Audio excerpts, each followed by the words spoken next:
ఎటువంటి ఒకసారి జాయిన్ అవ్వక ముందు ఏమున్నా అది వేరే విషయం. జాయిన్ అయిన తర్వాత yes there will be head on collision between both the parties.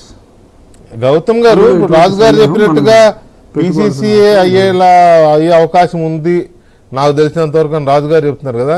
మీ ఇంటర్నల్గా పార్టీలో జాతీయ నాయకత్వం కానీ మొత్తంగా ఏ అవకాశం ఉంది? షర్మిల గారు ఏ రోల్ ప్లే చేసే అవకాశం ఉంది? గౌతమ్ గారు నమస్తే. వెంకటకృష్ణ గారు నమస్కారం. ఒకటి, కాంగ్రెస్ పార్టీలో షర్మిల గారు జాయిన్ అవుతున్నారు, తన పార్టీని మెర్జ్ చేస్తున్నారు అనే వార్తలు వచ్చిన దగ్గర నుంచి కూడా ఆవిడికి పోస్టులు ఖాయం చేస్తున్నారు, ఏఐసిసిలో ఖాయం చేస్తున్నారు, పిసిసిలో ఖాయం చేస్తున్నారు, చాలా చాలా ఊహాగానాలన్నీ స్పెక్యులేషన్స్ చేస్తున్నారు, మీడియా చేస్తున్నారు. సో అందరూ చేసి చివరికి దాన్ని ఖాయం చేయాలా వద్దా అని మళ్ళీ మమ్మల్ని అడుగుతా ఉన్నారు. జాయిన్ అవుతుంది అన్నప్పుడు కూడా ఇలాగే అన్నారులేండి, పుకార్లు ఊహాగానాలు అని. అప్పుడు కూడా ఇలాగే లైట్ గా తీశారు మీడియాని. ఆగండి సార్ వెంకటకృష్ణ గారు, నేను మనంతా మీడియాలో మేము కూడా అదే అంటున్నా.